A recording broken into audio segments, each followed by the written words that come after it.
ఎవరో నాకు కితాబిస్తే నా విలువ ఎక్కువ కాదు, ఎవరో నాకు కితాబు ఇవ్వకపోతే నా విలువ తక్కువ కాదు. నేను రాజశేఖర రెడ్డి రక్తం. రాజశేఖర రెడ్డి గారు వైఎస్ రాజశేఖర రెడ్డి గారు అయినప్పుడు ఆయన బిడ్డ వైఎస్ షర్మిలారెడ్డి కాకుండా ఎలా పోతుంది? ఆయన మనవడు రాజశేఖర రెడ్డి గారు మరీ ముఖ్యంగా కోరుకొని మా నాన్న పేరు పెట్టుకుంటాను అని వైఎస్ రాజారెడ్డి అని పేరు పెడితే ఆ మనవడికి ఆ పేరు కాకుండా ఎలా పోతుంది?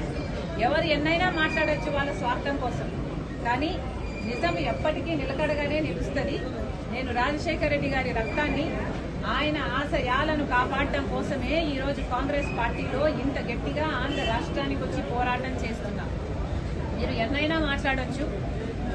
ఈరోజు పొద్దున చాలా దగ్గరి మనుషులు కూడా చాలా విచిత్రమైన, చాలా బాధ కలిగించే కామెంట్స్ చేశారు.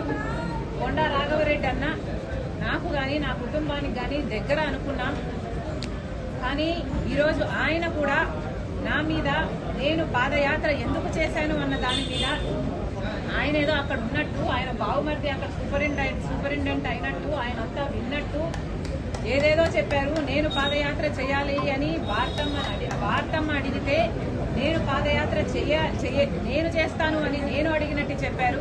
అన్న కొండ అన్న, మీ సూపరింటెండెంట్ చేత వచ్చి ఆయన ఈ మాట చెప్పించగలరా? మీరు మీ దేవుని మీద, మీ బిడ్డల మీద ప్రమాణం చేసి జరిగింది ఇది అని ప్రమాణం చేయగలరా మీడియా ముందర?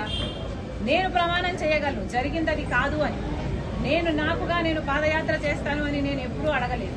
నన్ను కోరితే నేను ఒబ్లైజ్ చేశాను తప్పితే ఇది నిజం కాదు అని నేను నా బిడ్డల మీద, నా దేవుని మీద ప్రమాణం చేసి చెప్పగలను. ఇదే స్థాయిలో మీరు చెప్పగలరా? నేను నా భర్త పోయి అక్రమంగా డబ్బులు సంపాదించుకోవాలి అన్న ఉద్దేశంతో మేము జగన్ రెడ్డి దగ్గరికి వెళ్ళి మేము అడిగినట్టుగా మీరు చెప్తున్నారు. మీరు అక్కడ ఉన్నారా? మీరు అది ప్రూవ్ చేయగలరా? కనీసం నేను విజయవాడకు ఆ ప్రమాణ స్వీకారం రోజు తర్వాత ఒక్కసారి ప్రైవేట్ అఫైర్స్ విషయంగా పోవడం తప్పితే, అది కూడా విజయమ్మ గారితో సహా నా భర్తతో కాదు, పోవడం తప్పితే మొన్న పెళ్లి కార్డు ఇచ్చేంత వరకు నేను ఎప్పుడూ పోలేదు.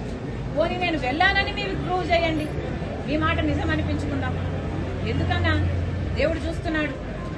మీరు నిజాలు నిక్కచ్చిగా చెప్పేట్టుకుంటే మీ విలువ పెరుగుతుంది, కానీ ఒక ఆడపిల్ల మీద అబాండాలు ఇలా వేస్తే, రాజశేఖర రెడ్డి బిడ్డ మీద మీరు అబాండాలు వేస్తే ప్రజలు గమనిస్తున్నారు. దయచేసి ఇలాంటివి చేయకండి.